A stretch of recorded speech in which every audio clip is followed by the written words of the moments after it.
Hello and welcome to the Movie Power Rankings Show. I'm your host, Gabe Alexander, and with me as always is our critic, Mike Romick. Mike, how are you today? I'm very good, thank you for asking. Okay. So today is our May show of 2020. And so starting off the show today, Mike, was a score. Can you give me the movie? No. It sounded familiar, sounded a little Russian to me. Mike, you just watched this movie. It was part of our rewatch for Doctor Strange and the Multiverse of Madness.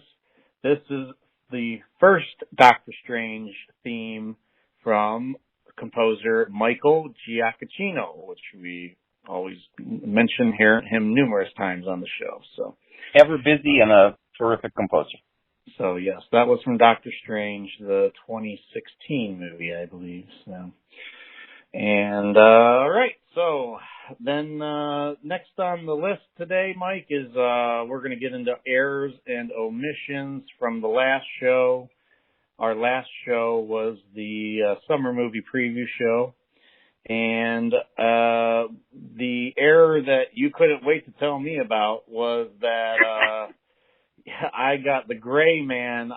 You even in the show were like, "Are you sure that's Netflix?" And I was like, "I think it's theaters." I mean, but no, it's a Netflix only release.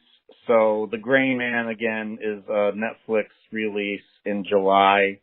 That was my error that Mike here couldn't wait to tell me about. So. I'm sure you looked it up to be perfect. You want it to be perfect, and I'm sure you looked it up right after the show, and you're like, "I know Gabe's wrong, so I'm gonna prove him wrong." Well, I'm here to help you. I am here to help. Let's not forget. Yeah. So, all right. So that was my error from last week. Mike, do you have anything to comment on our errors from last show? No, not at all. I'm good to go. Okay, nothing out of Mike. Okay. So next, I'm just going to get into what we're going to do today on the show. The show today we're going to have some reviews from the first weekend in May here in 2022. And that would be the Duke. Mike, you saw the Duke, and then we both saw Doctor Strange in the Multiverse of Madness. So Mike is going to give us a review on the Duke. The two of us will give our thoughts, spoiler-free thoughts on Doctor Strange 2, and then we're going to get into some spoilers and stuff in the back half of the show on Doctor Strange in the Multiverse of Madness, and then if we have time permitting, we'll get into some news and notes from the past week or so, anything we want to bring up that's happened in the world of entertainment. So Mike, let's get in first to your review of the Duke. I didn't even have this on the list for May last show, so tell us about it, and what was it? And you saw it in the theater, I'm assuming, and what did you think? Well, I thought it was very good. I mean, it had flown under the radar for me. I mean, very little promotion. I had read a review, and then I went in Rotten Tomatoes, and it's like in the 90s, and I thought, what is this? And it's a comedy/drama with Jim Broadbent and Helen Mirren and Matthew Good. And, I mean, it's based on a true story that happened in the early 60s about a theft of a painting of the Duke of Wellington from the British Museum that was nothing to do with money necessarily, like graft and corruption and all. It's about to make a statement about who knew people having to pay for a license to watch the BBC on their TV, which of course you go, ooh, that sounds like sort of boring. It's not. If anything, it's very funny and very wonderfully acted, and I mean, if anybody remembers a wonderful movie called Pirate Radio, where they have to go on a boat outside a certain amount of limit to listen to music in the 60s too. I mean, these cultural restrictions in England were like, who knew that?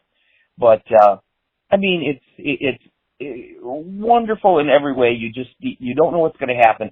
3/4 of the way through, there's it starts where you at a trial and you sort of know what's the setup is, and then you go backwards, and then somewhere 3/4 through there's a pretty good twist, and you go, wow. And then my favorite part of the movie, and I will not spoil it because you shouldn't know like I didn't know. There's it's not a kicker, it's just at the end of the movie that the family goes to the movie theater, and that's all I'll say. And they go to see a movie that I've seen many, many times, and I just never registered something. And then all of a sudden, when you think of when the movie was made, and that you're just shocked. And like I said, I enjoyed it thoroughly. Again, nobody's heard of it. Whether young people wouldn't go near it with a stick. I mean, I noticed that next week, it started with, whatever, 5 shows a day. And it's at one theater near me, and it's going to go to 1 showing a day. So needless to say, nobody's bouncing over from Doctor Strange to see the Duke that same day. But it's a shame. Maybe people can catch it on, when it goes streaming. This is a British movie, you would think.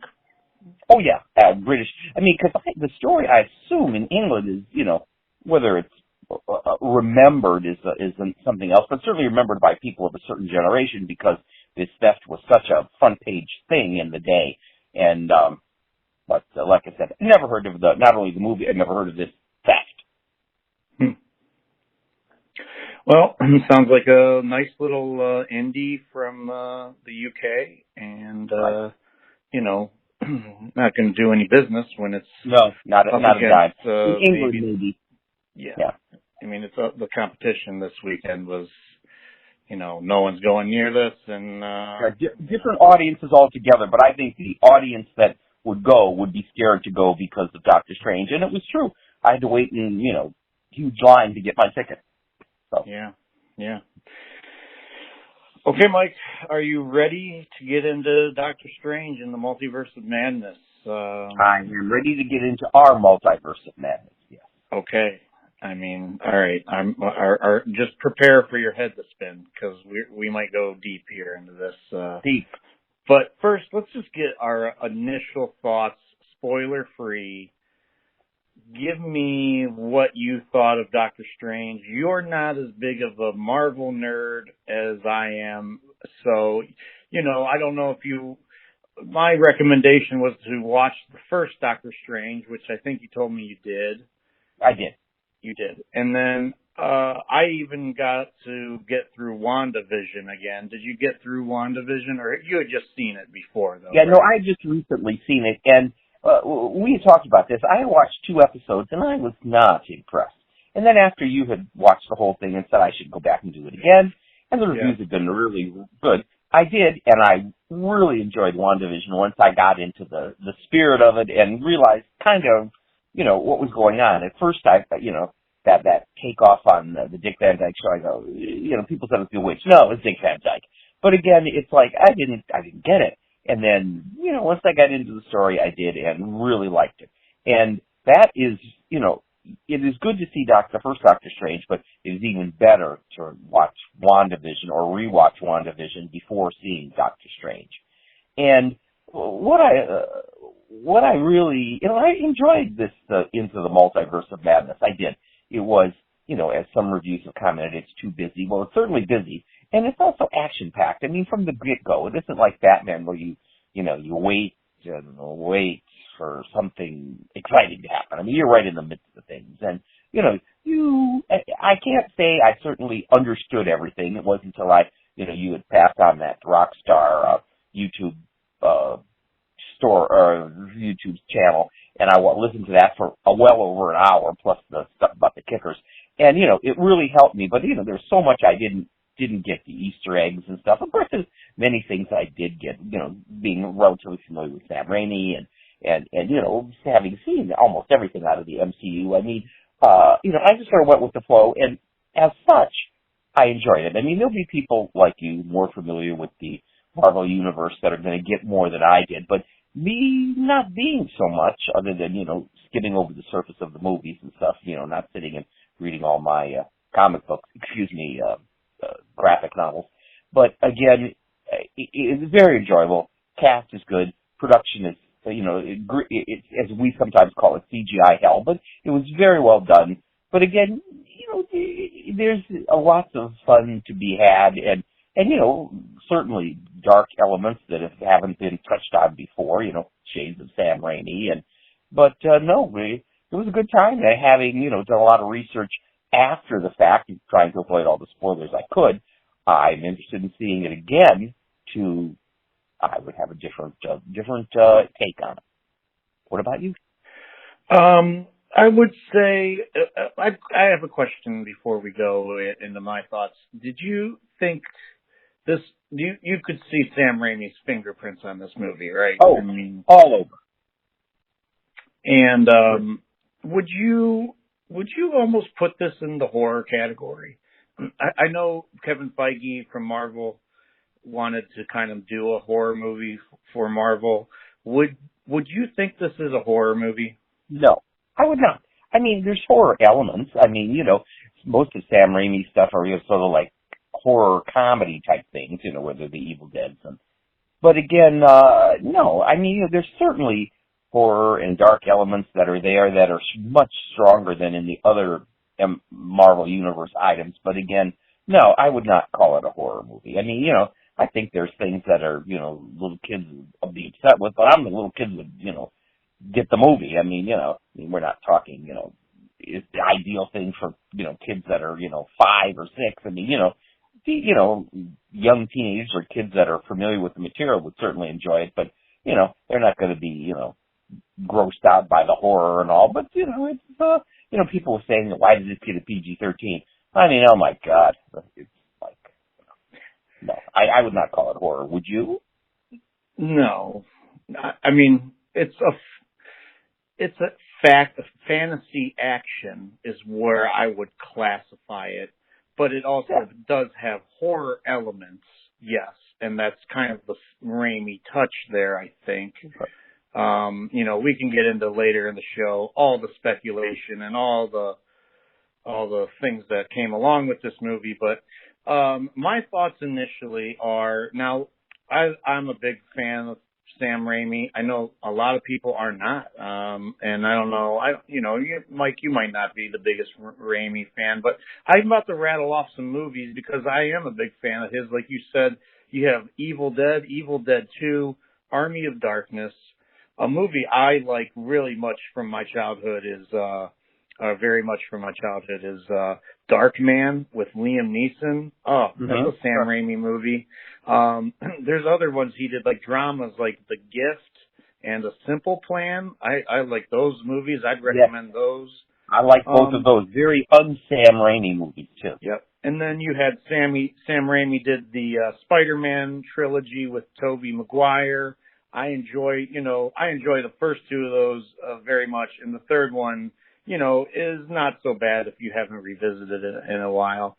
As not as bad as when it first came out. It has gotten a lot of hate. So, and you know what I didn't realize? Well, I'm sorry. What was that, Mike? You know what I didn't realize? That he hadn't made a movie since Oz the Great and Powerful. I think is the correct title. Yeah. And that was, I guess, it was a hit, but my God, I did not like that movie. But again, it was a hit in that he had done nothing since then. I mean, wow. I just, he'd like fallen off the movie earth.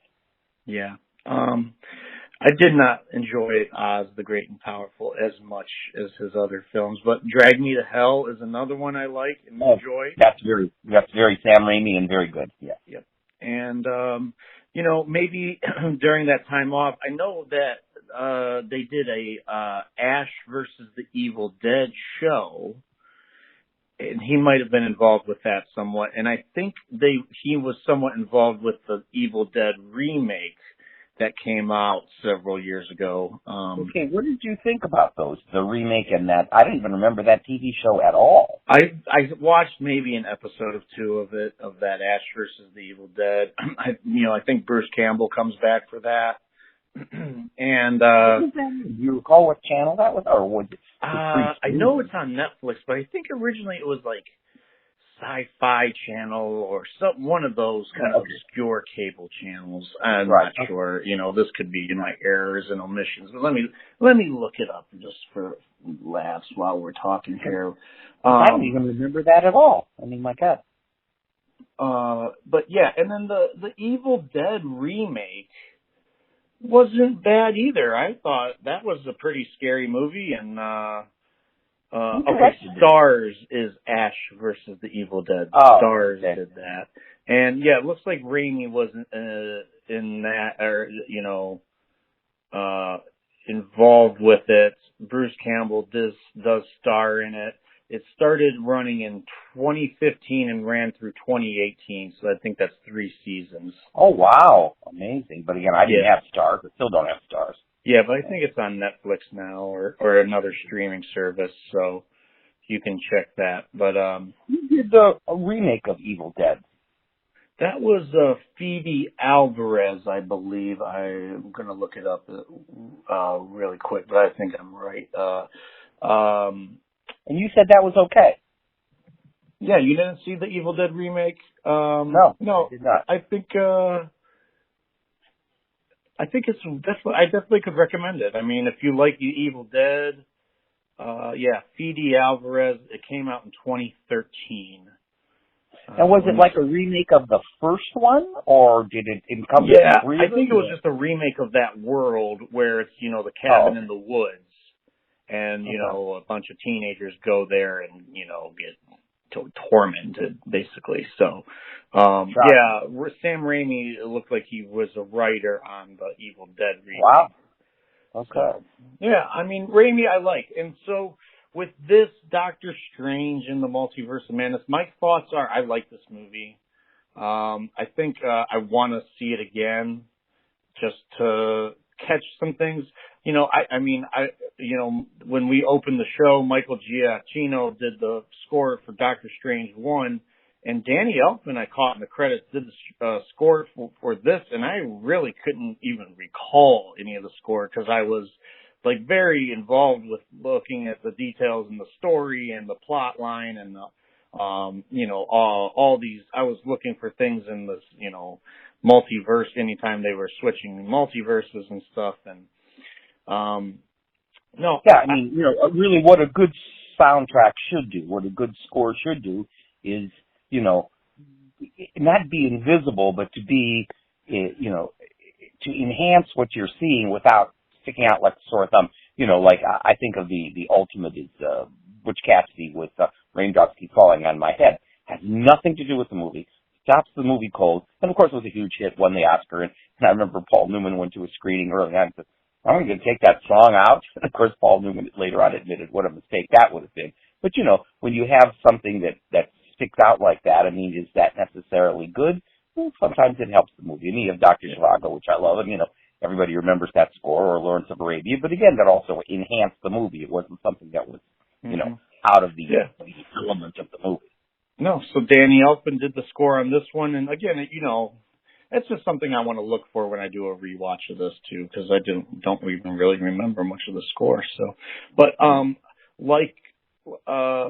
Doctor Strange 1, I think this is a good movie. I think it fits in with the Marvel genre and Marvel universe. I think it sets things up for the future, but doesn't give us too much, if you know what I mean. And we'll get into that a little bit later. But I just thought action-packed. there's not many dull movements in the movie, and when it is, it's like it kind of makes you ponder some things. Gives you a little breather in between the action sequences. Yeah, and it's not even like it gets very confusing. I think some people might get a little confused, but I think keeping it simple where we're not, getting, again, too much, it kind of makes it more accessible for the average audience, not just the super Marvel nerds. And, Marvel, whether Marvel nerd as yourself or me, would benefit from a repeat viewing, that there would be things that I would definitely missed that I would, be able to catch up on, on another viewing, which I'm looking forward to. And, it's odd that the cinema score was the B+. And you think, well, that's pretty good. Well, usually Marvel's in the A+ category. And, when you get a B+, you're not talking about people that are going to see it, 5 and 6 times, which, makes things, into a mammoth hit. Well, because this did, what they say, 3 times what the opening of the original Doctor Strange, and the original Doctor Strange was considered one of the lesser grossing Marvels. Not a disaster by any means, but still not not one of the Avengers movies, so to speak. So, but, we'll see how it holds up. There's not a whole lot coming out this weekend. The Firestarter, which is also on Peacock, I don't think that's going to give it a run for the money, but I'm curious how the drop will be in business, because that will mean you have these people that were there for the Thursday showings and were there Friday, and whether they come back and see it again. We'll see how the drop in business is for this coming weekend. Yeah, but I think again, with the lack of competition, with Firestarter coming out this weekend, and then the third weekend in May isn't much else to, as far as competition against this, because you have the Downton Abbey movie, which there's not much crossover. Yeah. There's not much crossover there, and then there's that Men, which is more of an independent A24 release from Alex Garland, and again, that's not going to do the box office that is going to really compete with Doctor Strange either. So, and then you get into Top Gun, which will be a similar audience, but by then we're 3 weeks in. 3 weeks in, I think this will be the number one movie the next 3 weeks. The first 3 weeks. Then with Top Gun, like you said, and Bob's Burgers movie coming out Memorial Day weekend, that's when you might see it, come off that number one spot. But, we'll see. I had read an interesting article in Variety that, there's the AMC Empire 25 is right in the heart of, on 42nd Street in New York. I've been in there once, and it was crazy. It's like, it's sort of not a high-rise building, but it's, the theaters are all on different levels and stuff, and it's wild. And they, in the first, let me see what I have it here, that first 12 hours, they had 60 screenings of Multiverse of Madness. Now, the article was saying that there's a lot of people saying, you're actually sort of, you're top loading to get a big box office. Because you think back in the day, if something was on 2, God forbid, 3 screens, that was shocking because there was so much releases. But as even where we saw it in different places locally that it played, you had a screening every 15 minutes to a half hour that, anybody that wanted to, even if some screening was sold out, you were going to be able to go to another one. And so, when you have, Doctor Strange Multiverse of Madness runs 2 hours and 6 minutes, as opposed to some of the Avengers movies, longer than that. And then, so when you have that many screenings of a movie, are you artificially pumping the box office? And is that wrong? Because as they said, a lot of other movies, not anything was going to go head to head with that, but other movies that were still in release were going to lose screens, going to lose times to make room for this. So, 60 screenings in 12 hours. Because, they start early and then you go, they have the last one, I think at 1 or 2 a.m. was the last one. maybe you can get away with that in New York, but still, that's a lot. So what do you think of that about, making the so many screenings of a movie on opening weekend? I mean, what other choice do these, multiple theaters with multiple screens have? We looked, at our last show, what's going to kind of hold over from April, and there's not much. I mean, you had the Fantastic Beasts. You had that Bad Guys, which I don't think we ever talked about on the show, which is an animated movie that's done pretty well as far as the box office, and it's gotten some decent reviews. So, but again, there's no other choice. I mean, you could have those two movies on other screens. I mean, those are the other ones that are maybe making some money now, but this is where you're going to bring in your audiences. I mean, Mike, they were going off every half hour we went, and we had a packed theater. And I guarantee the other screenings were just the same. And, it's going to drop off, but it's not going to, we're talking, with this making 185 maybe estimated after the first weekend. It's going to touch 250 easy, and it's going to maybe near 500 domestic million, 500 million. And then when you get worldwide, I mean, for this, a Doctor Strange movie to even come close to $1 billion is, I mean, worldwide. That would be quite a feat. Yes, exactly, it is. And according to Variety, I have information right here, that it opened in 4,534 theaters over the weekend. Now, it says theaters, and I'm always curious, how they fool with the words. Is that screen? Theaters, how do we play with that number? And they said, and this part I was shocked at, because I just assumed this would be really a lot. It's the 7th widest release in the history of the domestic box office. 7th widest? I mean, I assume Avengers is up there with higher, but 4,534 theaters is the 7th? I mean, I was just taken aback by that. Yeah. Well, we're nearing our halfway point, so are you ready to get into spoilers? Because then when we give our spoiler alert, I can start talking about why this may not do the business going forward because of the word of mouth, because again, let's just do our spoiler alert. Mike, do you have anything else before we go into spoilers? No, let's go ahead and spoil stuff. Okay, this is a spoiler alert now, starting now for anyone who's not seen Doctor Strange in the Multiverse of Madness. So we're going ahead with spoilers in 5, 4, 3, 2, 1. Okay. John Krasinski. John Krasinski's Mr. Fantastic, Reed Richards. I think that was the secret that they had kept under wraps, because there were even people in the nerd community, Mike, no, he's not going to be in the movie. There's no way. He doesn't want to do it, and yada, yada, yada. So, yeah. Did you know about John Krasinski? Did you know that one was coming? No, not a clue. I mean, I was like, looks like John Krasinski. I go, yeah, that is John Krasinski. And, of course, the Charlize Theron kicker, I didn't have a clue about that. I mean, I had sort of, heard about Patrick Stewart because, of course, I guess you see part of the wheelchair or something in the preview. But those two were the big big shocks to me with those two. Yeah. What about you? I mean, I think I watched 1 or 2 episodes of that. What was the TV show that bombed? Not Eternals. It was, Inhumans.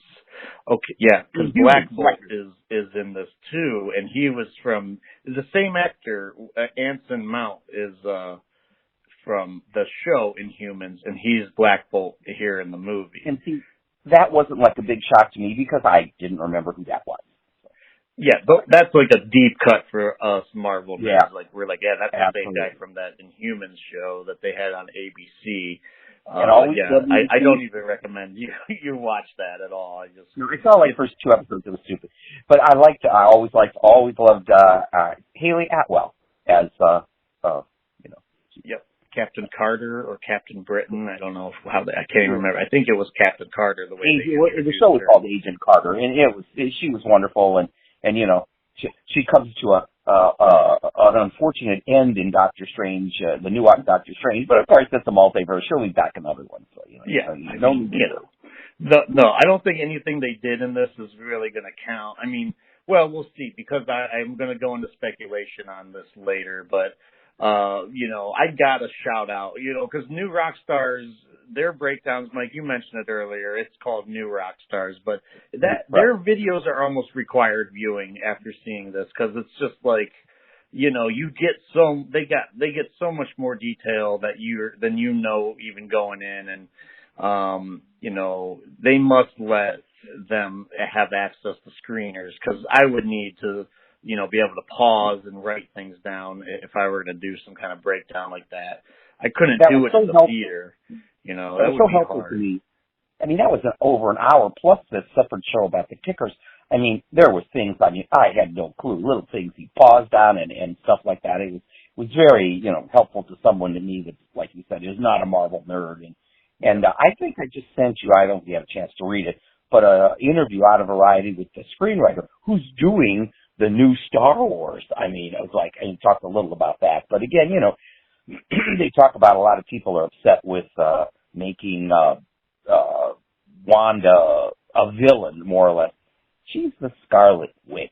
I mean, please. I mean, she is, you think, is she someone who should try to be very good to get back to her children? No, she sees the way to do that by killing off the Illuminati, doing this and doing that. Yeah. She's got to get back. And again, I have no problem with her villainization. I mean, that didn't bother me. Did that bother you? No, and I think that's like a big gripe that people are having with the movie. But like I said, with our rewatch, go rewatch WandaVision. The end of that, she does not come off as very heroic. She's enslaved an entire town. She's, battling with this government agency. She's brought her dead lover or whatever back to life. She's created these children that she's now obsessed with in this movie out of thin air. She's created us all out of thin air. I think people see her as they want her to be a hero, but I mean, this is comics, Mike. I mean, everyone fights everyone. There's storylines where Superman's bad, or there's storylines where the Joker's kind of a good guy. They got so many things you can only do that you have to change it up in comics just to keep it fresh, and to have her as the villain. And again, this may be why the word of mouth then ruined the box office for this later on, because people are complaining that Wanda's a villain and it doesn't really make sense. But this dark hold that's in the movie, and it's even in the WandaVision show, that has a corrupting factor on people. And I just skimmed the article you sent me, but that's kind of what the writer Michael Waldron's saying there, who is also a writer of Rick and Morty, who I recommend that, and he also wrote the Loki series on Disney Plus. So yeah, and again, he has some. Yeah, when you get a chance to read that article, it was fascinating. I just read it today, and that's why I sent it to you right before the show. And again, I think the difference is, like you said, in the comic, people might accept it more readily. Because you want to like Elizabeth Olsen. Elizabeth Olsen is a likable actress, a likable person. And, there's all sorts of movies that when someone you like tries to play a villain, they don't accept it. Whether it's Tyrone Power in the first Nightmare Alley, Bradley Cooper in the second Nightmare Alley, Tom Hanks in that wonderful movie Road to Perdition, which people, we don't want Tom Hanks as a villain. So, it's like, it's Elizabeth Olsen. I mean, you want to see someone trying to get back to her children, but not do it in that way, which is dark and nasty. I mean, but still, I have no problem with any of those actors or characterizations where they turn dark. I mean, sometimes it doesn't work for somebody that, they're not a good enough actor or just, miscast. But, they're a good enough actor, they can make that work. And in those cases, I think they did, including Wanda or Scarlet Witch. I mean, and so yeah. I didn't have an issue, but like you said, lots of people do. No, but lots of people do. But I mean, great performances by Elizabeth Olsen and Benedict Cumberbatch, because Oh yeah. I recall there's 4 Doctor Stranges in this movie. There's, I believe, least 2 Wandas. You know, one Scarlet Witch, one Wanda from another, you know, multiverse. But you know, that's, you know, they carry this movie. The two actors. Everyone else in the film is basically a side character. You know, America Chavez is kind of the biggest supporting character. Oh, I liked her character very much in the movie. We'll be seeing more of her, but we just don't know whether it's a TV show or a movie or whatever. Movies, yeah. I mean, you know, yes, she's gonna be back. You know, Scarlet Witch's or Wanda's children are going to be back, because those characters are in like the Young Avengers or the New Avengers. You know, and then you know, is Wanda dead, Mike, at the end of this? Do you think Wanda's dead? I mean, we also have Wandas all over the multiverse, too, but is this Wanda dead, do you think, in the universe? Well, if she's not, nobody dies in this kind of sci-fi. I mean, you know, with us, I don't want to spoil Star Trek 3 for anybody, but when Spock dies, really, nobody dies in sci-fi. And so, no, she may be dead, but Wanda is not dead. And, you know, I have a quick question. And I'll tell you mine, and then you tell me yours. Your favorite, let's say, scene in the movie.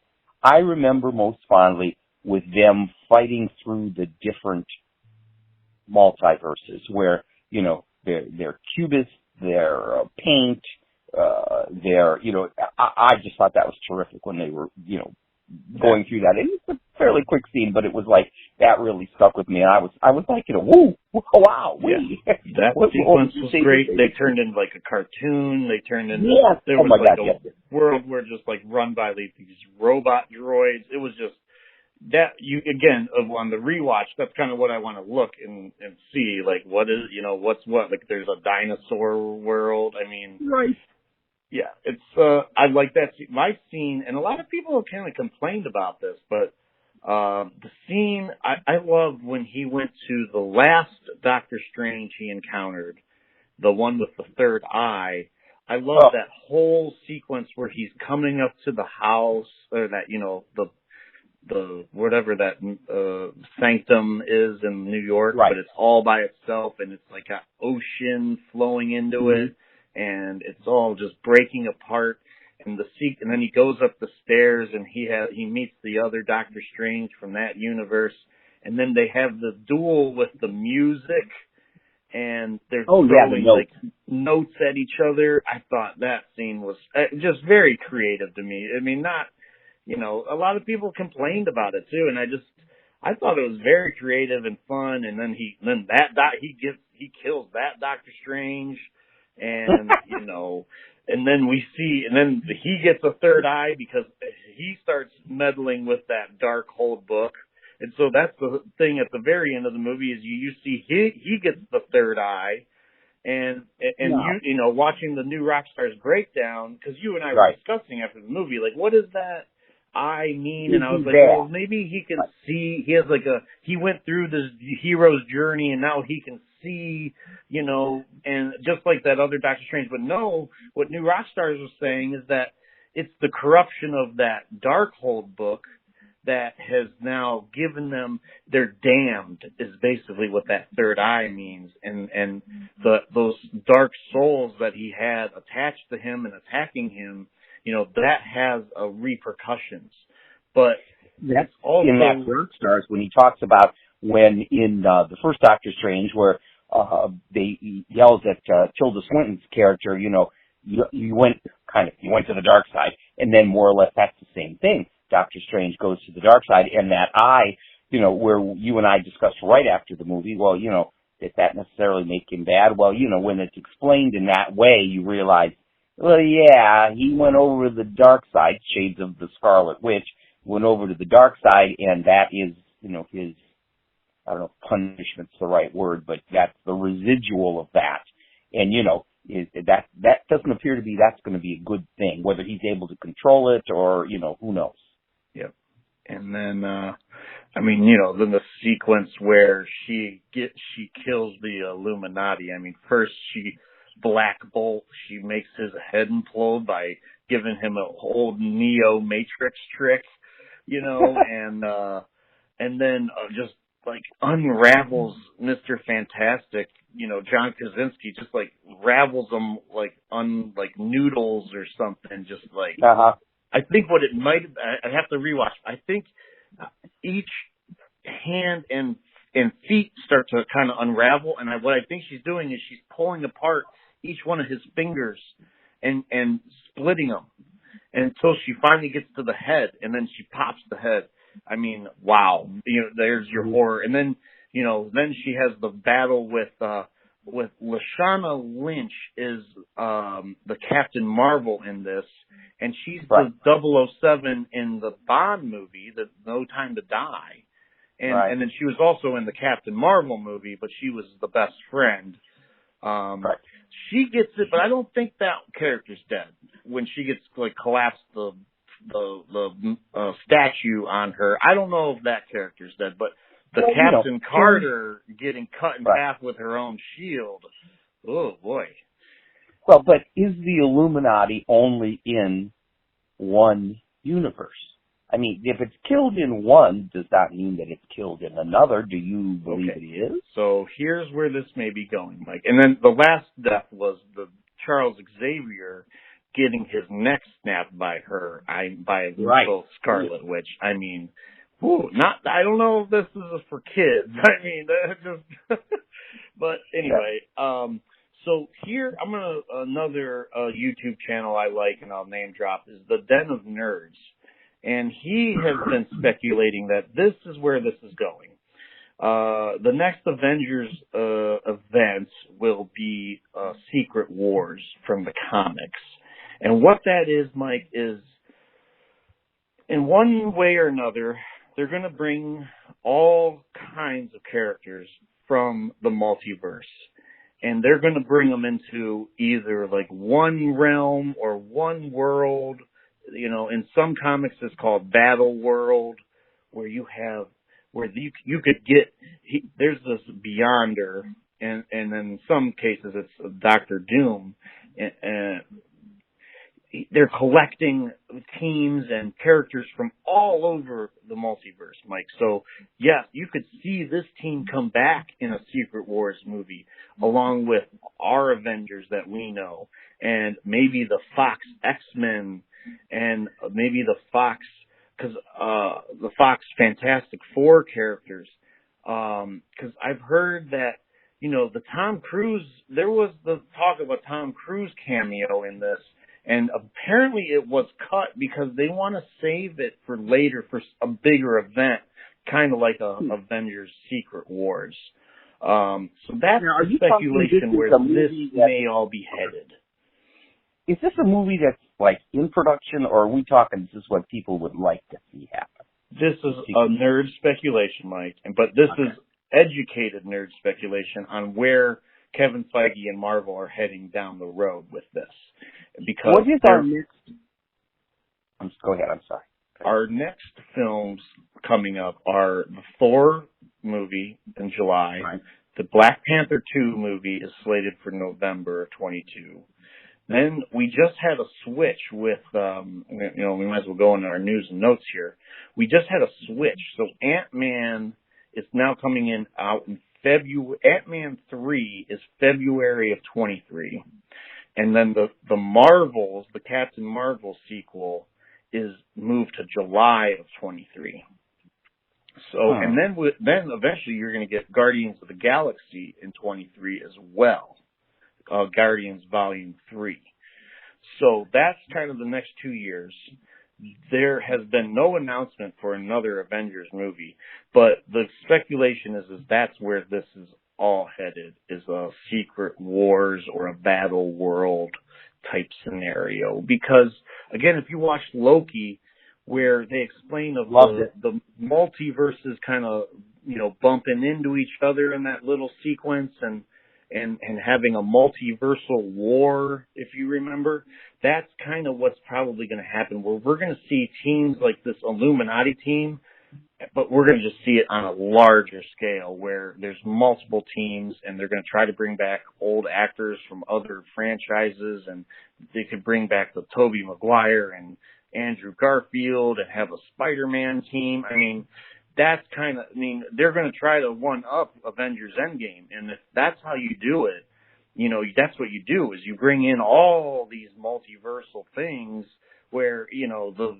sky's the limit as far as who you can have in it. So, you know, it's, you know, you, in that interview with the screenwriter, he talks about that they talked seriously about bringing Loki in, and they said, well, you know, that would complicate things. Not that things weren't complicated enough as it was, but, you know, you have I see a potential problem here with now people, since No Way Home, people are expecting people to come out of nowhere. That, you know, everybody guesses whether it's going to be Tom Cruise or, you know, whatever. And then you're very thrilled when it's, you know, even in Free Guy, when you had those cameos which you didn't see coming, which were terrific. But again, it's like, you know, now if you don't have those, people are like, well, they didn't have enough cameos for me. They didn't have enough surprises. I mean, you know, will that become like an element that they, you know, they can overdo that. I mean, you know, where that's, you know, it's like Hitchcock he always had the cameo in his movies. And then he said, you know, as it progressed early on, people, you know, they didn't care. But then later on, they were always waiting for the Hitchcock cameo. And he said, I had to do it early because I had to get them, you know, even in, I think it's North by Northwest, he said, at the end of the credits. And it's like he had to do it early because people were not going to engage in the movie until they'd seen him. They were too busy looking for him to, you know, to let the movie start. And so he had to do them early on so that people weren't, you know, looking for something that, you know, isn't integral to the story. And then you get into these cameo things where it's going to be, well, there was, you know, too many, there's not enough cameos for me. Do you see that as an issue? I mean, that's a good point. You know, it's going to be, depends on how they handle it. I thought they handled it really well in this. Like I said earlier when we did our non-spoiler, it's like they didn't give us too much. And again, you could follow along pretty much with the plot. And, but again, giving you, on rewatches, you can pick up on some other things. Just, you know, a couple other things I want to mention is the, kind of the book, kind of a mirror ending. The beginning and end of the film are kind of mirrors, where the very beginning of the film opens up with that very action-packed sequence where a variant of Doctor Strange and America Chavez are trying to escape that ribbon-type monster, and then they're trying to reach that book. And in that sequence, you know, the variant Doctor Strange is willing to kill her to stop the monster from getting what it wants. And then you have a scene at the end of the film where it's almost the same exact thing. It's where he's transformed, or he's like now mind melded into the zombie Doctor Strange, who is actually the first one from this opening scene. And he also comes to the point where he might think that killing America Chavez is better than letting the villain win. But it goes back to that point that Rachel McAdams' character made, the Christine Palmer character said to him, where he's always got to hold the knife in like surgery and stuff. And that's kind of his hero's realization, or hero's journey, is that he realizes he doesn't have to do everything. And then he chooses not to kill America Chavez at the end. He allows America Chavez to, you know, fight the Scarlet Witch on her own, like trusting her to overcome. So where he's not the one. Is a difficult thing. Yes, he's not putting everything onto his shoulders. He's now willing to allow someone else to take over, you know. And then the other thing, there was a motif, you know, through the whole movie was the "Are you happy?" You know, they asked the question to him and other characters, you know, in the movie is, "Are you happy?"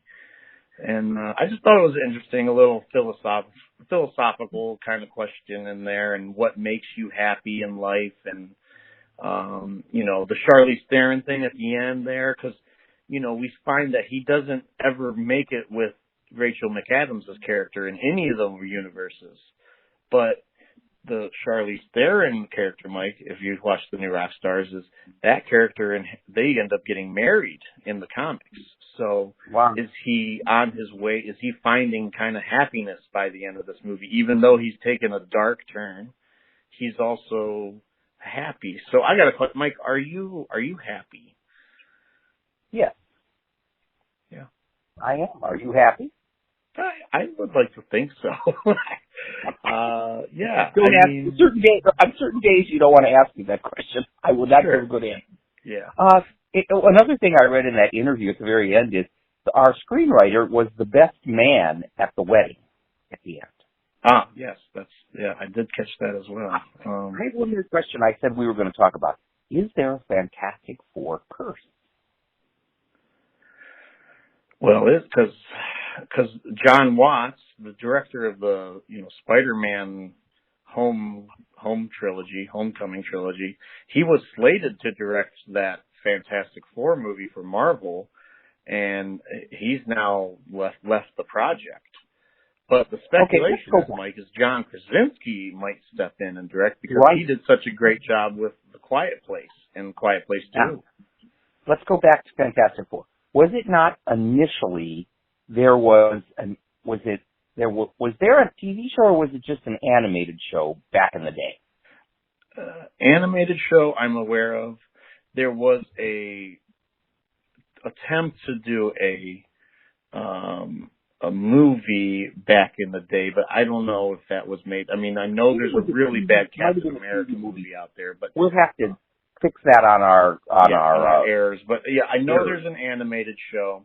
And then you had the Fox movies. They did 2 of them, and that was the Jessica Alba and Joan Grufford as the Mr. Fantastic, and then the second one was the Silver Surfer. Rise of the Silver Surfer. That kind of ended that franchise. And then they come back with that one I didn't see, but you saw, that was so god awful. Director was thrown off of it. There was all sorts of reshoots. It was like a nightmare. What was that Josh one? Trank. He directed that, and he did the Chronicle, which we liked. But, that movie's really bad. And, again, that's the studio meddling, and that is considered one of the worst Marvel movies. And I believe, going forward with the multiverse, I believe that one will be ignored. I think they go back to the original Jessica Alba one, the Fantastic Four, and the Rise of the Silver Surfer one. I think they may pull that one into the multiverse. But and then is it cursed? I mean, because Fantastic Four. I mean, people like Fantastic Four, but and I guess there was a script that the Peyton Reed that did the Ant-Man movies. He had a script there where it was going to be a 60s period piece Fantastic Four movie. I've not heard. Yeah. So we'll see. I could see John Krasinski getting the job for the Fantastic Four movie. That's a good idea. Yeah. But there were some issues with studios where Fox had the rights and they had to do something, and they sort of rushed it into release or into production. And then, of course, now with Fox and Disney being, hand in hand, I mean, that's not going to be an issue. So yeah. That was kind of all I got there on Doctor Strange and our news and notes, because I think I covered all that, Mike. So we're coming up on our hour, so I think we covered the Doctor until I hope to see it at the movies again, and then we can see if I pick up anything else that we missed. Yeah, and we can always discuss further going forward. So that would, I think we covered a lot of the spoilers in that movie. And anything else, Mike, you want to say about Doctor Strange for now, at least, before we go? We covered what we needed to, I think. And, there's a lot more to, people can go to different YouTube things and do research. I mean, there's going to be a lot to uncover in this movie because there is a lot there. But, me sort of skating over the surface and you doing the deep dive, I thought it was very enjoyable, from my point of view, and you did too. So, yeah. But, people are gonna hate whether they, no matter what you do, there's somebody that's gonna come up and say, no, you're wrong. I hated that. So, okay, moving on, so. So now what is our next TV Marvel thing that's coming up? Well, we just finished Moon Knight, and then the next TV on Disney Plus is that Miss Marvel, who is Kamala Khan is Miss Marvel. She's a teenager from New Jersey. So we'll see. Is that soon or not soon? I believe that's gonna run simultaneous with the end of Kenobi. So we're gonna get Kenobi starts. Obi-Wan Kenobi will start later this month in May, and then I believe sometime in June is when Miss Marvel comes out, and so we'll have two shows running simultaneously for a little bit on Disney Plus. So. And then we got the Thor movie, Thor: Love and Thunder, will be in July, which will be here before you know it. So. Yeah, tell me. All right. So, well, yeah. I think then going forward, Mike, our next show is we'll just be talking more movies that have come out in May, things that we've caught. We may, even discuss if we got to kill some time, some things we've either rewatched or have discovered for the first time. I know I just watched. Reviews will be coming out very shortly. Yeah. So there'll be some big releases there that we can sink our teeth into. Yeah. So look forward to that on our Movie Power Rankings channel.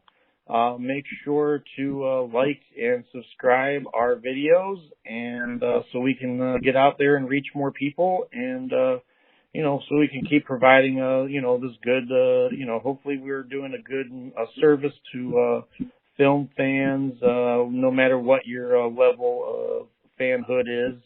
Hopefully we're getting you more interested in movies, and we'll see, Mike. So anything else you want to say before we go, Mike? Just tell people, we want to tell people there's I think we both have very diverse interests. I mean, sometimes we don't overlap, but again, sample something you may not know about, you might not think you're going to be interested in, but you never know. You sample something that's like, gee, I didn't think I'd like that, and you did, or you watch it and you didn't like it. But I mean, I like a wide variety of movies, as do you. So I think, the more you sample, you might find something you had no idea you would like, and all of a sudden, oh my God, I like that. Yeah, hopefully we can help people, discover films that they wouldn't normally see. So, like we said, we watch pretty much a little bit of everything. We do catch pretty much everything that comes out in the year. So, hopefully you can come to rely on us for your info and news and reviews. So, okay, Mike, I'm going to wrap it up. Anything before we go? Nope, I'm good. Okay, well, we'll see everyone next time on the Movie Power Rankings show. Okay, Mike. All right, bye. Bye-bye.